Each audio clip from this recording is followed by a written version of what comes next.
होता है वही सच्चा ज्ञान होता है। कैसे जो यह तीन्द्रिय ज्ञान है वह सिर्फ उसी जीव को हो सकता है जो वीतरागी है, जो शुद्धोपयोगी है, जिसका अन्य पर द्रव्यों से राग द्वेष आदि सभी संबंध छूट चुके हैं। उसी जीव के मात्र यह सच्चा ज्ञान हो सकता है, अन्य किसी के नहीं होता। तो यही वह ज्ञान है जिसके माध्यम से वास्तव में आत्मा दिखती है, आत्मा का अनुभवन वास्तविक रूप से होता है। एकमात्र यही ऐसा ज्ञान है ना। तो इस सच्चे ज्ञान के साथ और क्या मिलता है कि सच्चा सुख मिलता है ना। ये तो हमने पढ़ा है, धर्म किसे कहते हैं, शायद मंगल किसे कहते हैं, उसमें है ना, ख्याल है क्या किसी को? हाँ, कि जो पापों को गलावे और सच्चा सुख उत्पन्न करे। ठीक है, अब ये सच्चा सुख उत्पन्न करे भी है, सुख तो भैया बहुत सुखी है, कोई बात नहीं, हमें तो नहीं चाहिए।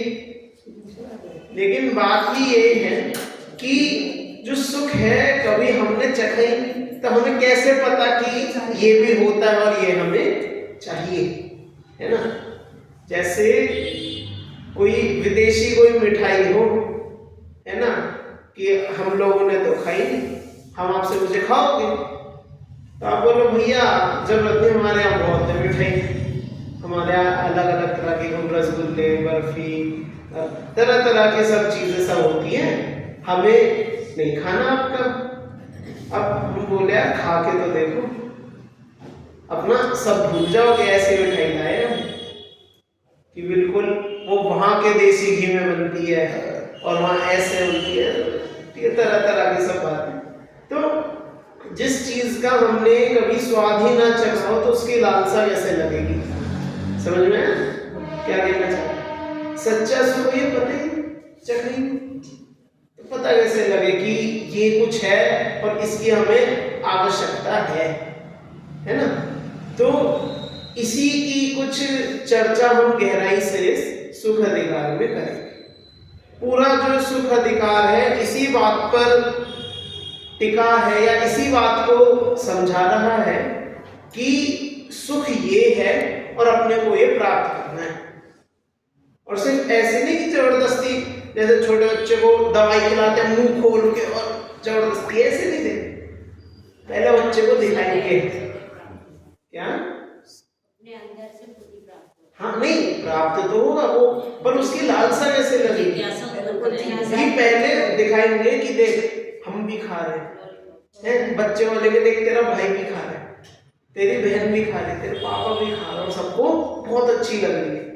कुछ ऐसे लुभावन देंगे, कुछ उसे किसी मिठाई में रख के, पताशे में रख के, ऐसे सब करते हैं तो कुछ दिखाएंगे। और देखो ये चाक उसमें रखना, पताशे में रखना, ये तो यहाँ पर नहीं हम कहेंगे, लेकिन किसी तरह से आपको पहले दिखाएंगे कि अच्छा कितना है, तभी तो आप सोचोगे कि हाँ भैया लेना है नहीं लेना।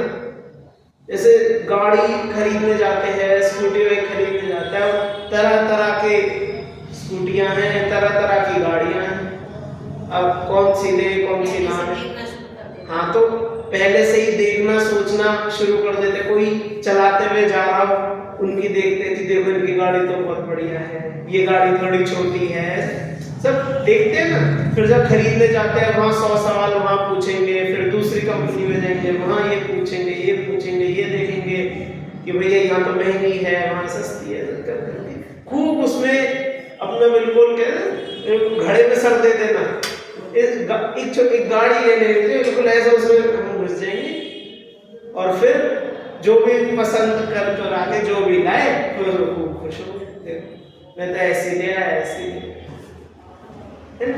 तो सुख अधिकार भी ऐसे ही हमें सुख दिखाएगा कि भैया देखो ये सुख है, अभी तक तो तुम ये चखते आ रहे थे, अभी तक तो तुम रिफाइंड का मिठाई चखते आ रहे थे, देसी घी तुमने खाई नहीं कभी। हाँ हमेशा तुमने जो चखा है, जो देखा है, जो सुना है, नकली ही सुना है। सच्चा मार्ग तो, सच्चा सुख तो कुछ अलग ही है। तो वो तो चखा ही नहीं, वो तो पता ही नहीं कैसा होगा। तो इसकी अब यहाँ पर हम चर्चा प्रारंभ करते हैं। देखिए प्रश्न क्रमांक है 86 नंबर, इसे हम देखते हैं। यह सबसे पहले ये हिंदी में मंगलाचरण दिया है नीचे, इसे हम पढ़ेंगे फिर आगे बढ़ते हैं। देखो इंद्रिय सुख तो सुख नहीं, भाषी श्री भगवान, अरे अतीन्द्रिय सुख ही सचमुच सुख की खान। तो क्या बोले इसमें श्लोक में, बिल्कुल अपनी हिंदी भाषा में सीधा सीधा बिल्कुल वाक्य ही है, कुछ इसमें तुकबंदी कुछ नहीं, बिल्कुल सीधा सीधा क्या बोला कि इंद्रिय सुख तो सुख नहीं है, ऐसा भगवान ने कहा है। भगवान ने क्या बोला है कि इंद्रिय सुख सुख नहीं है, तो फिर क्या सुख है कि अतीन्द्रिय सुख ही सचमुच सुख की खान है। ये बिल्कुल इस पूरे अधिकार का सार बता दिया, बिल्कुल 2 पंक्ति में पूरा सार, पूरा अधिकार ये यहाँ पर आ गया कि जो हम इंद्रियों में सुख मानते हैं, इंद्रियों से सुख की हम चर्चा करते हैं, वो तो है ही नहीं। वास्तविक सुख तो अतीन्द्रिय सुख है, और सुख नहीं, सुख की खान है। खान क्या होता है, मतलब खान कैसी होती है, जो कभी खत्म ना हो। गोदाम तो एक बिल्डिंग हो गई, खान मतलब खदान, जमीन के अंदर खोदते रहो खोदते रहो खोदते रहो, कई 100 साल तक उसमें खुदाई चलती रहती है और खनिज मिलते रहते हैं, खदान खान है। तो आत्मा ऐसे जो अतीन्द्रिय सुख है आत्मा का, वो ऐसे सुख की खान है कि सुख उससे आता रहेगा तो भी खत्म नहीं होगा, सुख की खान है। प्रवचन सार परमागम के प्रथम महाअधिकार ज्ञान तत्व प्रज्ञापन के अंतर्गत आने वाले शुद्धोपयोग अधिकार एवं ज्ञान अधिकार की चर्चा के उपरांत अब सुख अधिकार की चर्चा आरंभ करते हैं। प्रवचन सार की 53वीं गाथा एवं सुख अधिकार की प्रथम गाथा में ज्ञान से अभिन्न सुख का स्वरूप बताते हुए तथा सुख की हेय उपादेयता बताते हैं। क्या बताया कि एक तो कि ज्ञान से अभिन्न सुख का स्वरूप, क्या बोला सबसे पहले, ज्ञान से अभिन्न सुख, कि सुख का ये पहला लक्षण है क्या कि ज्ञान से अभिन्न है। कैसा है, ज्ञान से अभिन्न है कि सुख अलग नहीं है, ज्ञान से अभिन्न है, पहला तो ये।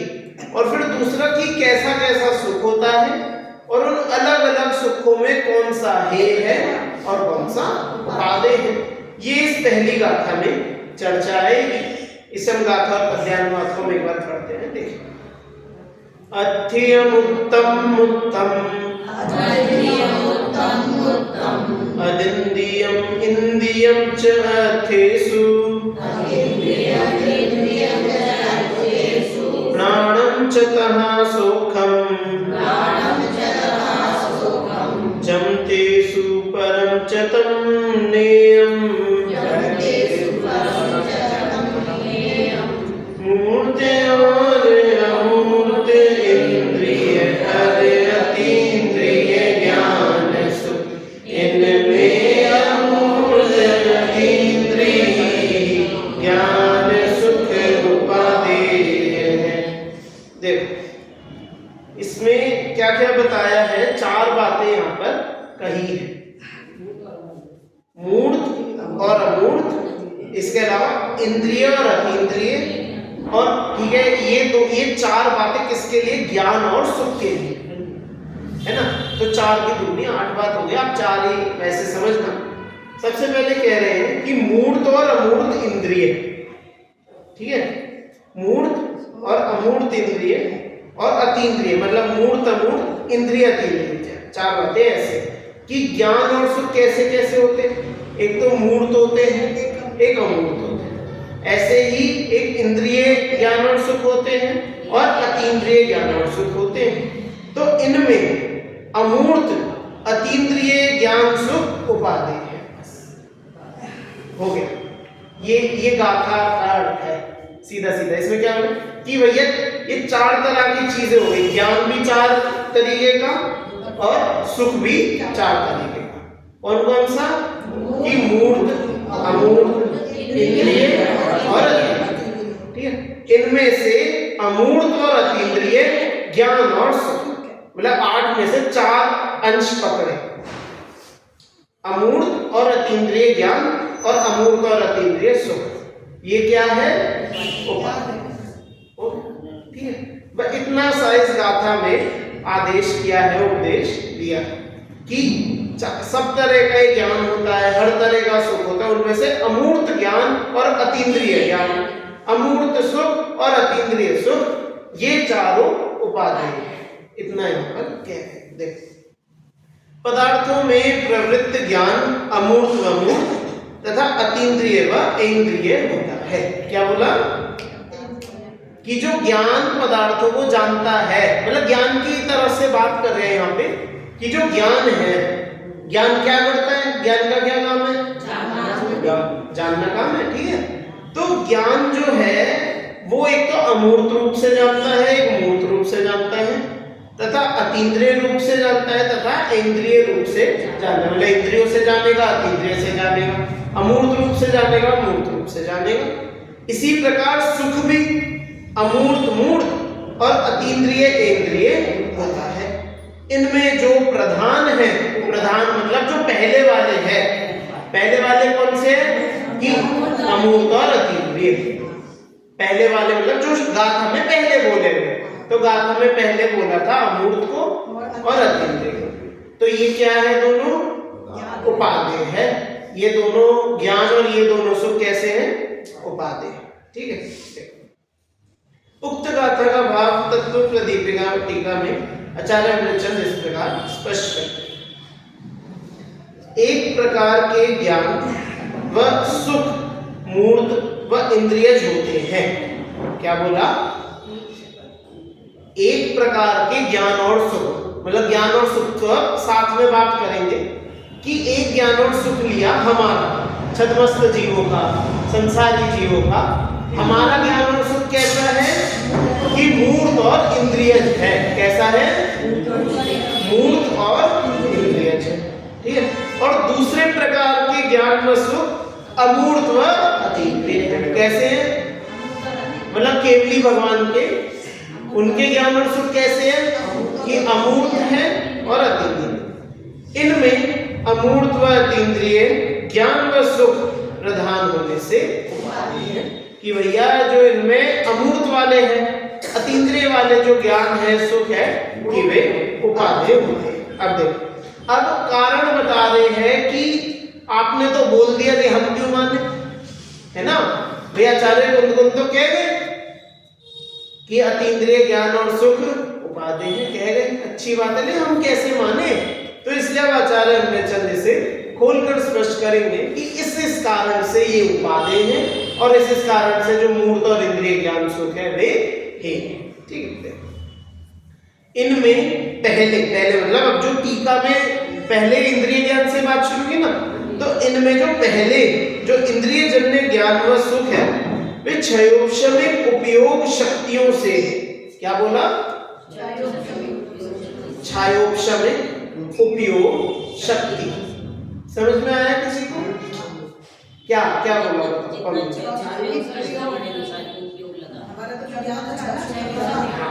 कि जो अपना जो ज्ञान और सुख है भैया वो क्षयोपशम से चलता है, क्षयोपशमिक उपयोग शक्ति।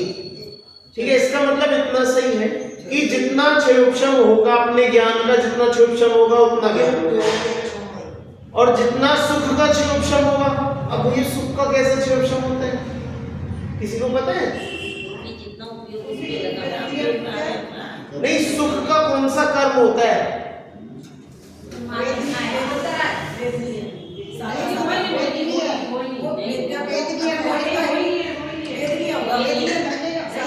अच्छा, तो इसका ऐसे उल्टी तरफ से प्रश्न पूछता हूँ, अनंत सुख जो गुण है वो किस कर्म के अभाव में प्रकट होता है? कोई नहीं कर्म के। तो भैया जो सुख है फिर वो किस कर्म के अभाव में? लेकिन हमें तो बात तो यही है ना कि जो अपना सुख जो है वो है ही नहीं सच्चा। दर्शाना यही चाह रहे हैं कि जो जिसे हम सुख मानते हैं वो तो बस दुख हल्का होना, इसका नाम सुख है। हाँ, तो वो ठीक है साता साता में और बाकी अन्य अंतराय में भी चले जाएगा, फिर तो नामकरण में भी सारी ही जो पुण्य पाप वाली प्रकृतियां हैं उस हिसाब से तो सब में आ जाएगा। पर मूल तो वही है, मूल है ना, मूल क्योंकि अब ज्ञान की बात करें तो ज्ञान में तो वही है।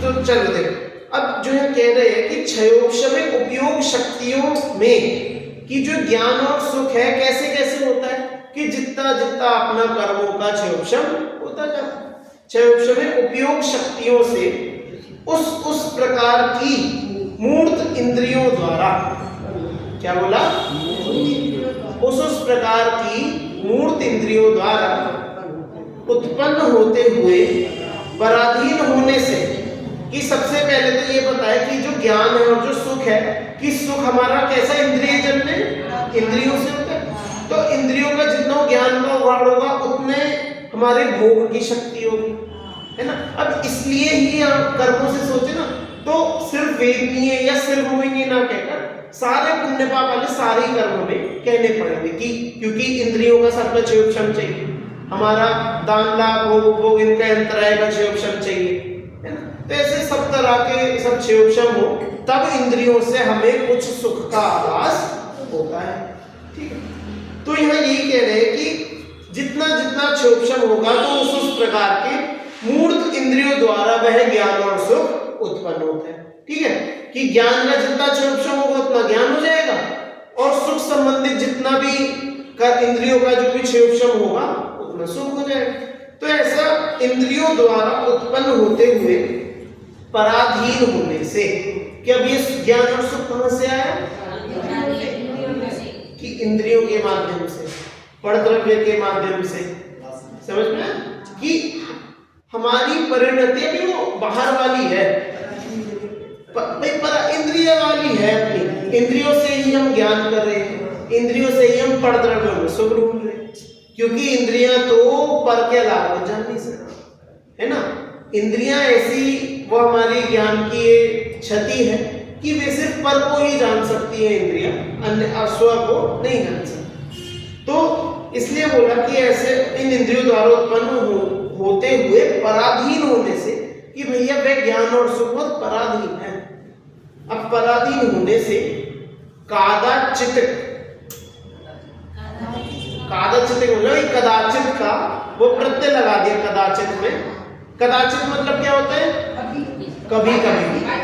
तो कादाचित मतलब कि कभी कभी होने स्वरूप वाला, कि ये इंद्रिय ज्ञान और सुख कभी कभी होते हैं, हमेशा हमारी इंद्रियों का ज्ञान चलता रहे ऐसा नहीं होता, हमेशा इन इंद्रियों से सुख आता रहे ऐसा भी नहीं। और इसे यदि हम अपने काल की अपेक्षा भी सोचे ना, कि हम जितने समय काल हमारा संसार में है, कितना काल है अभी तक, कितना काल बीत गया, कि वैसे तो अनादि है, ठीक है ना, अनादि काल है, अब उसकी तो गणना कैसे करें, अनंत होते हैं वो, पर उसमें अगर हम भाग बांटे, रेशियो लगाए कि कितने समय हमने इंद्रियों का सुख भोगा, इंद्रिय ज्ञान को अच्छे से थोड़े ज्यादा क्षयोक्षम के साथ होगा, तो बिल्कुल वो मतलब एक समुद्र किनारे जो वो होता है, समुद्र का किनारा, उसमें एक रेत के कण बराबर होगी उस पूरे समुद्र के सामने।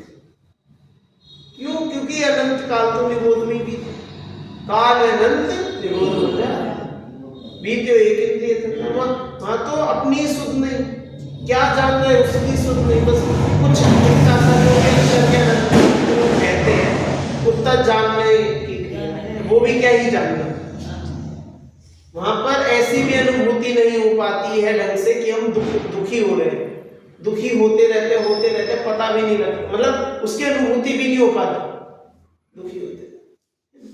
तो कादाचित कहने का यहाँ पर यही है, कभी बहुत थोड़ा सा काल होता है इन इंद्रिय सुख के सुख भोगने का, इन इंद्रियों से ज्ञान को भोगने का बहुत कम काल है।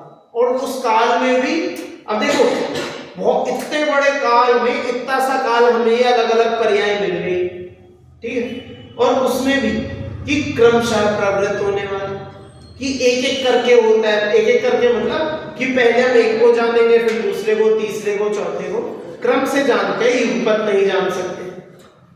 सप्रतिपक्ष और हानि वृद्धि सहित है। क्या बोला? सप्रतिपक्ष और हानि वृद्धि। सप्रतिपक्ष अभी मुझे ख्याल में नहीं आ रहा इसका नहीं, हाँ वो तो हानि वृद्धि का हो गया। हानि वृद्धि मतलब कि कभी कम कभी ज्यादा, कभी कम हो जाएगा, कभी दुखी हो जाएंगे, कभी थोड़े वो कम हो गई, सादा हो गई तो सुखी हो जाएंगे, है ना। तो हानि वृद्धि ठीक है। सप्रतिपक्ष एक बार मुझे देखना पड़ेगा अभी हाँ ठीक है ठीक है ठीक है ठीक है बिल्कुल। सप्रतिपक्ष में भी ऐसे ही ये पराधीनता को दर्शा रहा है। मतलब सप्रतिपक्ष मतलब पराधीन, कि कभी इस इंद्रिय के अधीन, फिर उसमें भी हमारा क्षयोपशम हो, हमारा उपयोग उस इंद्रिय की तरफ हो, हमारे सारे कर्मों का प्रतिपक्ष सहित, मतलब इसके बहुत सारे विरोधी खड़े हैं। अब मुझे बिल्कुल सही ख्याल आ गया। प्रतिपक्ष का अर्थ होता है विरोधी, और प्रतिपक्ष सहित सप्रतिपक्ष, कि जिसके विरोधी बहुत हो। अभी आंखों से बढ़िया पिक्चर देख रहे हैं, कोई सामने से चल के चले जाए, पता पिक्चर भी चल रही है, आंखों का नंबर भी ठीक है, सब बढ़िया, कोई आगे से निकल गया, क्या कर समझे? अब जैसे हाथ है सही दिख रहा है, अब ऐसे दिखेगा अपना हाथ क्या नहीं दिखेगा। मतलब इनके प्रति पराधीनता है, पराधीनता तो है, और इनके बहुत नाजुक है ये सब। इन सब चीजों की जो सुख की साधन की जो चीजें हैं, इनका हर समय पूरा बैलेंस रहे, ये बहुत दुर्लभ है, ये बहुत नाजुक है इनका बैलेंस रहना। हर चीज बिल्कुल हमारे अनुसार चलती रहे, ये बैलेंस बहुत नाजुक है। समझ रहे हैं? बैलेंस नाजुक होना, कि बिल्कुल सब तरह की सुख सुविधाओं से लैस हो, सारी इंद्रियां सही से चल रही हो, सब कुछ हमारी पूर्ण साखा हो, तो ये काम होना बहुत कठिन है। इसका नाम है सप्रतिपक्ष। कि एकदम से ये हर किसी को ये सब चीजें नहीं मिलती, कि बहुत पुण्य का उदय है उनको ही, और फिर उसका भी क्या पुण्य, वो भी खत्म होने वाला भाई। जब वो खत्म होगा फिर क्या, वो भी सब खत्म जो मिल गया। सप्रतिपक्ष मैं तो ये बात कहना चाह रहे होंगे ना आचार्य के जो चौथे गुण स्थान वाला है, पंचम गुण स्थान वाला है, छठे वाला है, उसके जो ज्ञान है, सुख है, वो भी इंद्रिय ज्ञान है, उसमें भी सुख लेस मात्र नहीं है। हाँ बिल्कुल बिल्कुल। हाँ देखो बिल्कुल सही। जो यहाँ पर ये कंपेयर कर रहे हैं ना अतीन्द्रिय और इंद्रिय, अतीन्द्रिय एकमात्र केवली भगवान के ज्ञान की बात है और कुछ नहीं, मात्र केवली अरिहंत परमात्मा, बस। उससे नीचे सब छतमस्त है, सब इंद्रिय ज्ञान वाले और सब इंद्रिय सुख वाले, सीधे, है ना। बिल्कुल यहाँ पर क्लियर है। यहाँ पर ऐसा नहीं कि मुनिराजों को आत्मानुभव का सुख है, वो है, लेकिन उसकी अभी चर्चा यहाँ पर नहीं है। यहाँ पर तो बिल्कुल जो अतीन्द्रिय सुख, अतीन्द्रिय सुख की बात है, वो उसकी अभी यहाँ पर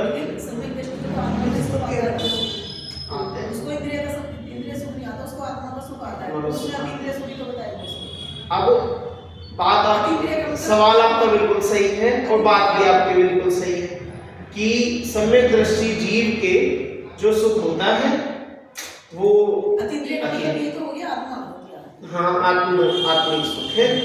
अब देखो इसमें मैं एक चीज ये कहना चाहूंगा, हाँ मैं वही चीज मैं कहना चाह रहा हूँ कि यहाँ जैसे पीछे चर्चा आई थी कि आपने तो बोल दिया आत्मा को मात्र केवल ज्ञान से प्रत्यक्ष जाना जा सकता है, और उसके बिना आप कहते हो कि धर्म ही नहीं है ना। तो अब हम क्या से आत्मा को मात्र जानने के लिए केवल ज्ञान सीधा करें, वो तो संभव नहीं, तो आपने तो धर्म का मार्ग ही चेंज। तो वहां पर बताया कि आत्मा का अनुभव सीधा तो हमें संभव नहीं है क्योंकि अतीन्द्रिय ज्ञान नहीं है, लेकिन अनुमान ज्ञान आदि से हम उस आत्मा का अनुभव कर सकते हैं। ऐसी पीछे चर्चा आई। अब जो यहाँ ये सवाल है, ठीक है, यहाँ पर जो बात है कि अतीन्द्रिय सुख तो मात्र केवली भगवान के ही, क्योंकि पूरा अधिकारी इस बात पर टिका है ना, उनको अनंत सुख है, उनको पूरा सुख है, वो नहीं, वो बात नहीं कह सकते। उनका ठीक है, वो क्वांटिटी काम करता है क्या थोड़ा सा मतलब थोड़ा सा सुख मिलता है ना, मेरा सवाल जाति से ही है, वो कम ज्यादा का तो छोड़ दो, कम ज्यादा का मेरा सवाल नहीं है, जाति की बात है। चलो इसका कोई नहीं, अभी मैं यही मानता हूँ पढ़ते पढ़ते अभी इसी गाथा में मेरे ख्याल हो सकता है अभी मिल जाएगा, अभी थोड़ा पढ़ते हैं अपने आप समझ में आएगा। ठीक है, देखो अब देखो, अभी तो हम इंद्रिय ज्ञान और सुख की बात कर रहे थे कि वे सप्रतिपक्ष है, हानि वृद्धि सहित है, इसलिए गौण है और इसी कारण हे है, छोड़ने योग्य।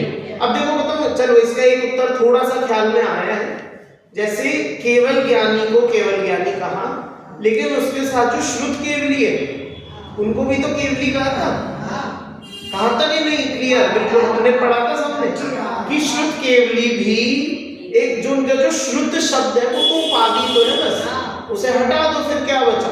केवली है। तो इसी अपेक्षा से यदि हम सोचे, उस अपेक्षा से कह रहा हूं, देखो मैं अभी फाइनल आंसर नहीं दे रहा, मैं अभी एक सोच रहा हूं, उस अपेक्षा से हम सोचे तो जो मुनिराजों का भी जो सुख है जो वे अपने उपयोग से ले रहे हैं, तो भी तो उनका अतीन्द्रिय ज्ञान का ही है। तो इस अपेक्षा से भी हम सोच सकते हैं अभी, पर उत्तर देखो सही अभी पढ़कर ही मिलेगा, ये फाइनल उत्तर नहीं, अभी हम पढ़ेंगे तो ये सही बात हमें समझ में आएगी। ये हानि वृद्धि सहित है, इसलिए गौण है और इसी कारण हे है, छोड़ने योग्य है। कैसा है इंद्रिय ज्ञान और सुख? कि गौण होता है, हे होता है, छोड़ने योग्य होता है, ये किसी भी तरह से रखने योग्य या इसके पीछे दौड़ने योग्य नहीं है, ये छोड़ने योग्य। अब इससे अगर जो दूसरा अतीन्द्रिय ज्ञान व सुख है, अब वो कैसे होता है अतीन्द्रिय ज्ञान सुख? कि अतीन्द्रिय ज्ञान व सुख चैतन्य अनुविधाई एकाकार आत्म परिणाम शक्तियों से तथा फिर अमूर्त अतीन्द्रिय स्वाभाविक चिदाकार परिणामों के द्वारा उत्पन्न होते हुए अत्यंत आत्माधीन होने से नित्य युगपत प्रवर्तमान नहीं प्रतिपक्ष और हानि वृद्धि रहित है, इसलिए मुख्य है, इसी कारण उपादेय है, ग्रहण करने योग्य है। देखो मैं अब ये तो मैंने पढ़ दिया पूरा, इसका पूरा अर्थ हम समझते हैं। ज्ञान व सुख चैतन्य अनुविधाई एकाकार आत्म परिणाम शक्तियों से, इसका अर्थ क्या होगा? चैतन्य अनुविधाई एकाकार आत्म परिणाम की, सबसे पहले तो ज्ञान व सुख एकाकार आत्म परिणाम, इससे समझो एकाकार आत्म, सबसे मूल तो इसमें यही है कि वे आत्मा के परिणाम है ना, कि जो पीछे था वहां तो बताया था कि जब क्षेपक्षम होगा, जब कर्म थोड़े छटेंगे तब थोड़ा बहुत हमें जानेंगे, और यहाँ कह रहे हैं कि सीधा आत्मा का परिणाम है और एकाकार, कि हमेशा ऐसे ही रहने वाला है। ज्ञान व सुख बिल्कुल उसी एक ही आत्मा का हमेशा रहेगा और आत्मा का परिणाम, ठीक है। और इसके अलावा चैतन्य अनुविधाई, चैतन्य अनुविधाई मतलब केवल जो चैतन्य का अनुसरण, मतलब कि चेतन शक्ति वाला, इसका थोड़ा बताओ मुझे क्या कहना चाह रहे हो? चैतन्य को ही ग्रहण करने वाला, हाँ, चैतन्य अनुविधाई का यहाँ बिल्कुल सीधा सीधा अर्थ ये है कि जो उसी का है, अपनी भाषा में बोलो, जो उसी से होने वाला है ना।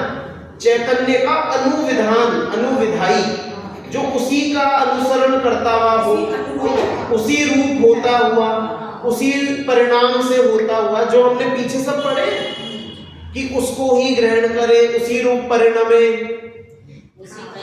उसी का ही अनुसरण। तो ऐसे जो ज्ञान और सुख इसी आत्मा का अनुविधाई हो, एकाकार आत्म परिणाम शक्तियों से, इन आत्म परिणाम शक्तियों से मतलब जो सीधा आत्मा से उत्पन्न हो, आत्मा की शक्ति है ना, तथा अमूर्त अतीन्द्रिय स्वाभाविक चिदाकार परिणामों के द्वारा, क्या क्या बोला?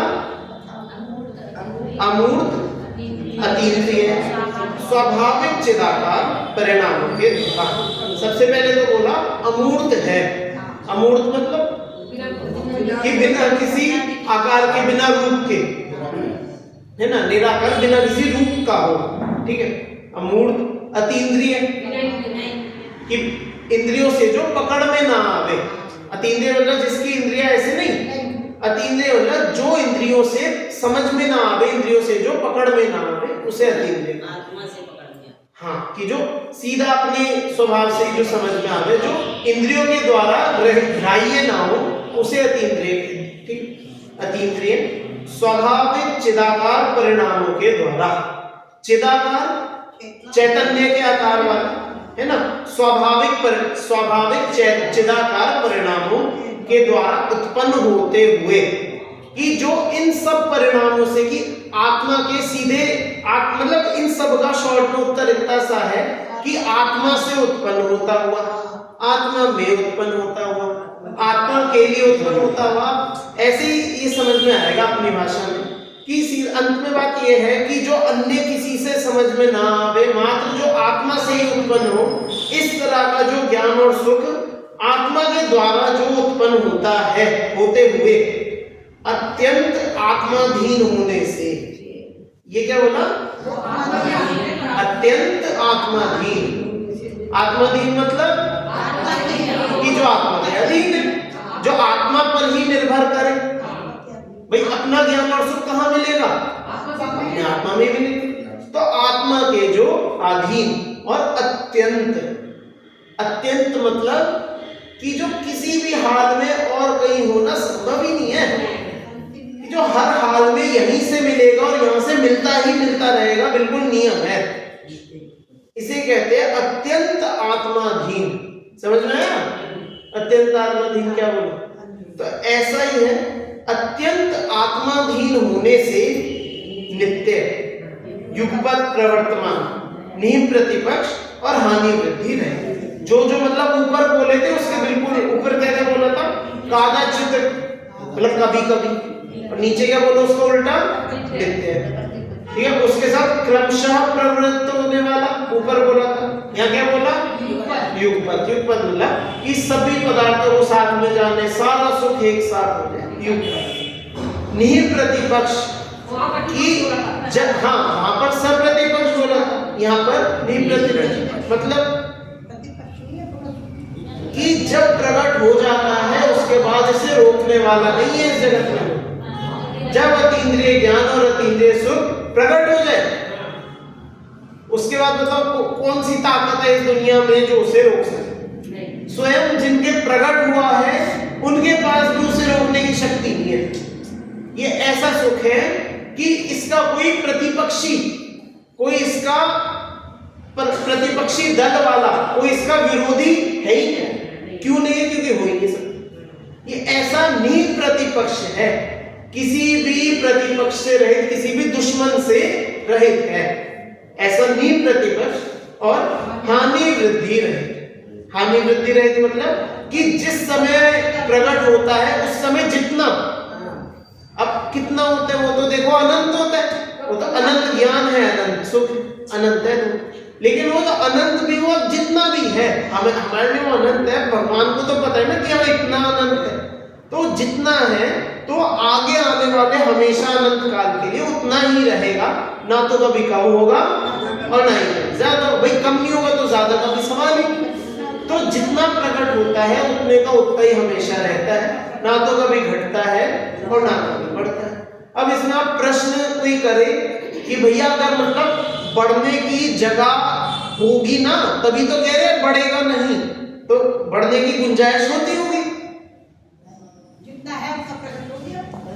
क्योंकि यहाँ कह रहे ना हानि भी है वृद्धि भी है, तो वृद्धि तभी मना कर रहे हैं ना कि वृद्धि की गुंजाइश हो। हानि वृद्धि रही है कि अच्छा, तो लेकिन कम होने की गुंजाइश तो है कि नहीं है, कि ना तो कभी कम ही हो सकता और ना कभी ज्यादा, मतलब जितना है बिल्कुल अनंत है। वो तो जो आप सोच सकते हो, जहां तक सोच सकते हो उससे भी आगे ही अनंत, बिल्कुल पूरा अनंत अनंत है। ऐसा वह सच्चा सुख और सच्चा ज्ञान होता है, हानि वृद्धि रहे। इसलिए मुख्य और इसी कारण उपादेय है, ग्रहण करने योग्य है। वे इसी कारण से उपादेय है।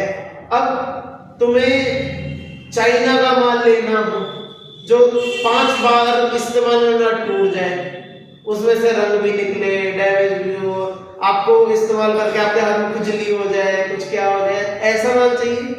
या फिर ऐसा माल चाहिए कि जिसमें आप खूब इस्तेमाल करो, 10 साल तक भी खराब ना हो, 100 साल भी चलता रहे? क्या गारंटी वाला? हाँ, कि उसकी गारंटी भी हो, और गारंटी भी बस नाम की हो, क्योंकि खराब ही नहीं होना। गारंटी तो दी उसकी जाती है ना समय की, कि जो इतने समय बाद खराब हो। अब गारंटी की जरूरत इसलिए नहीं, खराब कोई ऐसी चीज है ना।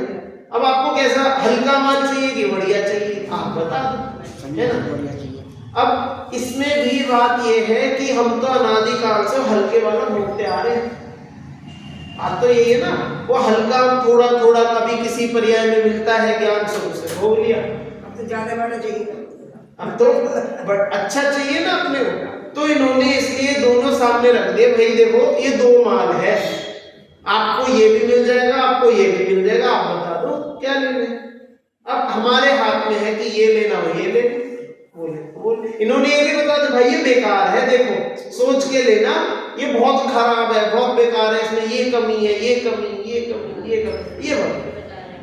अतीन्द्रिय ज्ञान अतीन्द्रिय सुख तो बस इतना बढ़िया है कि पूछो, हम शब्दों से बयां नहीं कर सकते कि इतना बढ़िया है। और लेना चाहिए अपने। देखो आचार्य जयसेन तात्पर्य वृत्ति में इस गाथा का भाव का विवरण इस प्रकार प्रस्तुत करते हैं। अमूर्त छाई की अतीन्द्रिय चिदानंद एक लक्षण वाली शुद्धात्म शक्तियों से उत्पन्न होने के कारण स्वाधीन और अविनश्वर होने से अतीन्द्रिय ज्ञान और अतीन्द्रिय सुख उपादेय है, और पूर्वोक्त अमूर्त शुद्धात्म शक्तियों से विरुद्ध लक्षण वाली क्षय इंद्रिय शक्तियों से उत्पन्न होने के कारण पराधीन और विनश्वर होने से इंद्रिय ज्ञान व इंद्रिय सुख ये है। यहाँ पर भी वही बातों को बस थोड़ा शॉर्ट में उन्हीं बातों को दोहराया कहा गया है। आचार्य जैसे ने भी मतलब वही बात दोहराई। गाथा और उसकी टीकाओं में इंद्रिय ज्ञान और इंद्रिय सुख का को हे तथा अतीन्द्रिय ज्ञान और अतीन्द्रिय सुख को उपादेय सिद्ध किया गया है। अपने इस सफल प्रयास में उन्होंने अनेक हेतु प्रस्तुत किए। अभी एक एक हेतु को थोड़ा सा भी अपनी भाषा में आप समझते हैं। इंद्रिय ज्ञान व इंद्रिय सुख पराधीन है, क्योंकि इंद्रिय ज्ञान को कर्मों के क्षयोक्षम की व प्रकाश आदि की अधीनता है, और इंद्रिय सुख को भोग सामग्री की पराधीनता है। समझ में आया? बिल्कुल आया ना समझ में, कि भैया पराधीनता इस तरह की है कि जब तक ये बाहर की भोग सामग्री मिलेगी नहीं ना, जब तक ये बाहर के जो 9 कर्म है ये इकट्ठे नहीं होंगे, तब तक ना तो हमें ज्ञान हो पाएगा ना हमें सुख हो पाएगा, है ना। अतीन्द्रिय ज्ञान और अतीन्द्रिय सुख पूर्णतः स्वाधीन है, क्योंकि अतीन्द्रिय ज्ञान में इंद्रियों और प्रकाश आदि की पराधीनता नहीं है, और अतीन्द्रिय सुख में भोग सामग्री संबंधी पराधीनता नहीं है। इसी प्रकार इंद्रिय ज्ञान व इंद्रिय सुख कभी कभी होते हैं, क्रमशः होते हैं, इसलिए अनित्य हैं तथा प्रतिपक्ष और हानि वृद्धि सहित है, किंतु अतीन्द्रिय ज्ञान व अतीन्द्रिय सुख सदा रहने से नित्य हैं, एक साथ प्रवृत्त होते हैं तथा प्रतिपक्ष और हानि वृद्धि से रहित है। यही कारण है कि इंद्रिय ज्ञान व इंद्रिय सुख हे है, और अतीन्द्रिय ज्ञान व अतीन्द्रिय सुख उपादेय है। शॉर्ट में सीधी सादी भाषा में अपने को तो यही समझना है कि जो ये इंद्रिय ज्ञान जैसा हमने